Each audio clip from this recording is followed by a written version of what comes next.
নমস্কার। সনাতনী প্রচার পর্বে প্রত্যেক সনাতনী মনস্ক ভক্তবৃন্দদের সাদর আমন্ত্রণ এবং হার্দিক অভিনন্দন। আমরা জানি সনাতনী বিজ্ঞান অর্থাৎ বিজ্ঞানী সনাতন, অর্থাৎ সনাতনের বাইরে না কোনো বিজ্ঞান আছে, না বিজ্ঞানের বাইরে কিছু রয়েছে।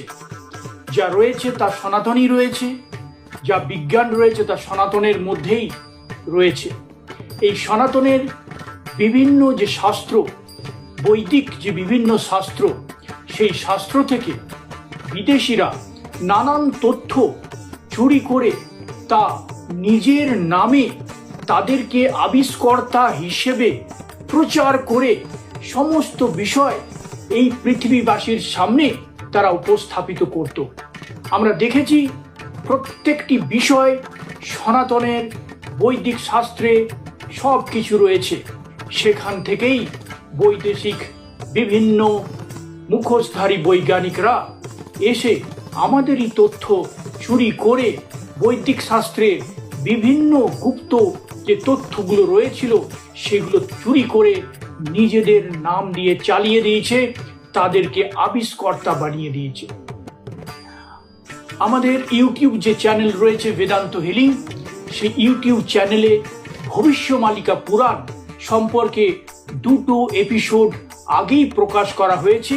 সেই দুটো এপিসোড দেখলে আপনারা বুঝতে পারবেন 2032 সালে শুরু হতে চলেছে সত্যযুগ, অর্থাৎ কলি যুগের অবসান 2032 সালের মধ্যেই হয়ে যাবে এবং 2032 সালের পর কিন্তু শুরু হবে সত্যযুগ।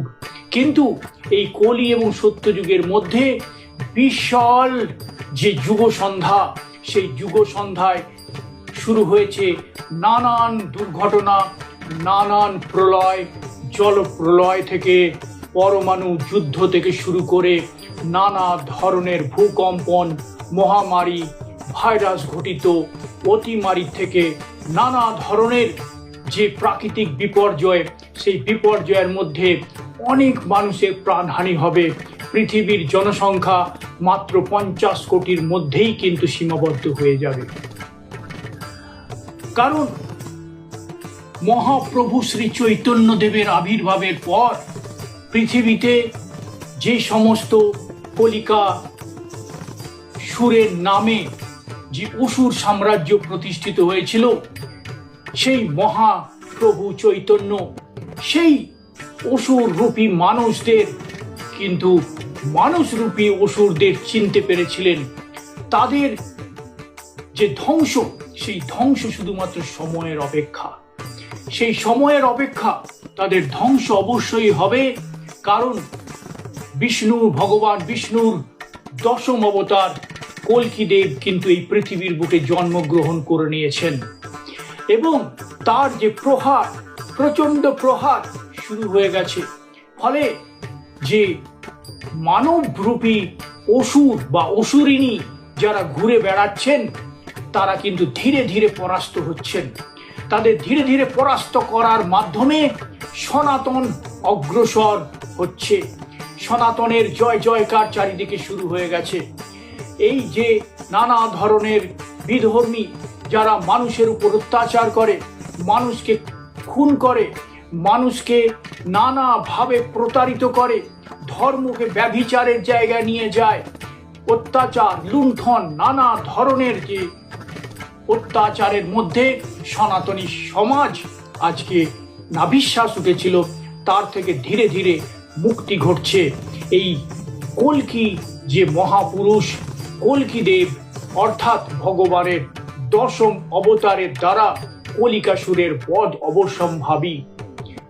4,32,000 বছরের যে কলিকালের সূচনা হয়েছিল, কিন্তু সেই কলিকাল কিন্তু 4,32,000 বছর থাকবে না। কারণ মানব জীবনের যে পাপ, সেই পাপ সম্পূর্ণ হয়েছে। তাই 5,000 বছরের মধ্যেই কলিকালের পরিসমাপ্তি ঘটবে। আমার ইউটিউব চ্যানেলে এগুলো ডিটেলসে সমস্ত কিছু বলা আছে, সামগ্রিকভাবে ব্যাখ্যা করা রয়েছে।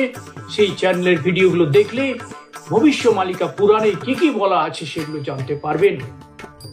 সুতরাং ভবিষ্যমালিকা পুরাণে শেষের দিকে যে জলপ্রলয়ের কথা বলা আছে, ভূকম্পনের কথা বলা আছে, পারমাণবিক যুদ্ধের কথা বলা আছে এবং ভাইরাস জনিত যে রোগ অতিমারির কথা বলা আছে, এইগুলোর দ্বারা পৃথিবীর যে জনসংখ্যা রয়েছে সেই জনসংখ্যা কিন্তু অনেকটাই শেষ হয়ে যাবে।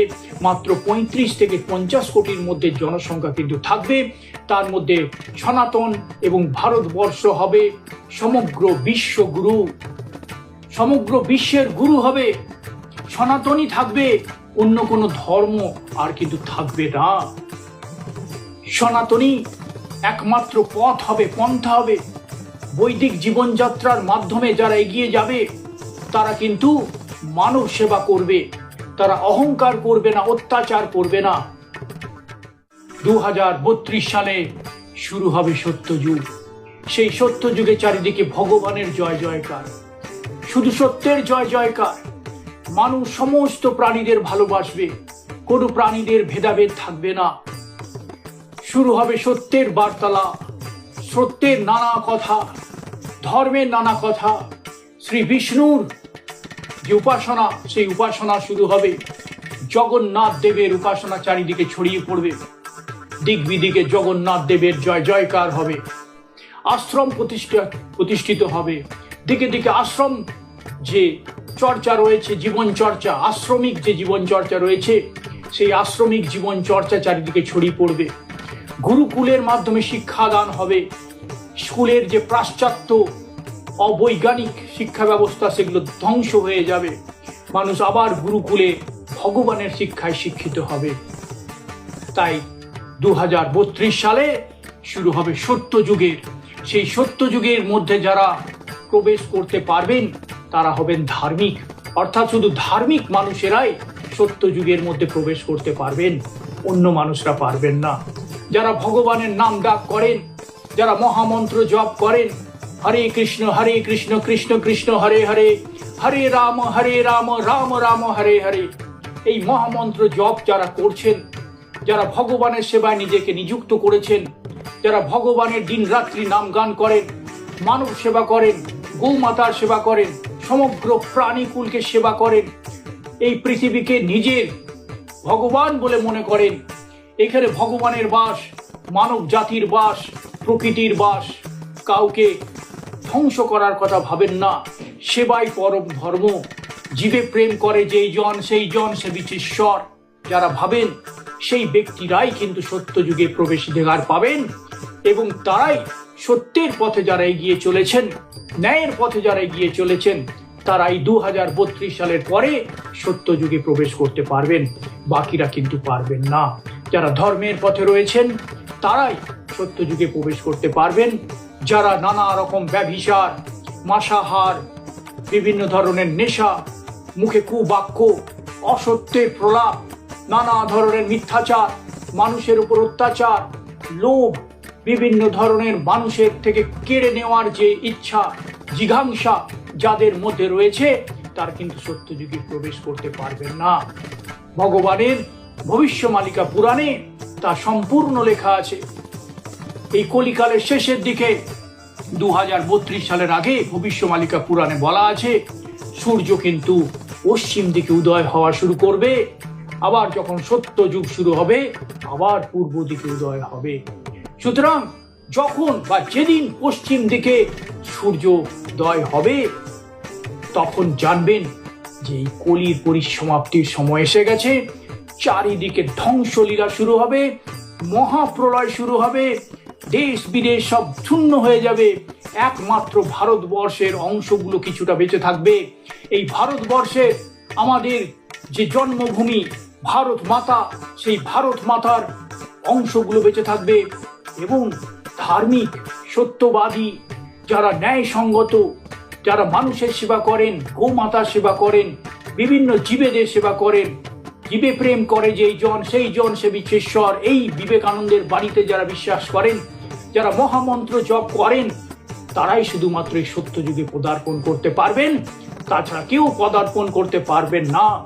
এবং সত্যযুগ যখন শুরু হবে 2032 সালে, সেদিন থেকে আবার সূর্য পূর্ব দিকে উদয় হবে এবং চারিদিকে আশ্রম এবং মন্দির এবং ভগবানের নাম ডাক, সত্যের জয়, মানব সেবা, বিভিন্ন জীব সেবা শুরু হয়ে যাবে। গুরুকুল চারিদিকে থাকবে, বৈদিক জীবন প্রণালী চলবে, সবাই প্রেমের বাণী বলবে, ভালোবাসার বাণী বলবে। তাই সবাই একসাথে আবার বলি, হরে কৃষ্ণ কৃষ্ণ কৃষ্ণ হরে হরে, হরে রাম রাম রাম হরে হরে। জয় শ্রী কৃষ্ণ, রাধে রাধে, জয় শ্রী রাম, জয় बजरंग बली की जय, जय जगन्नाथ।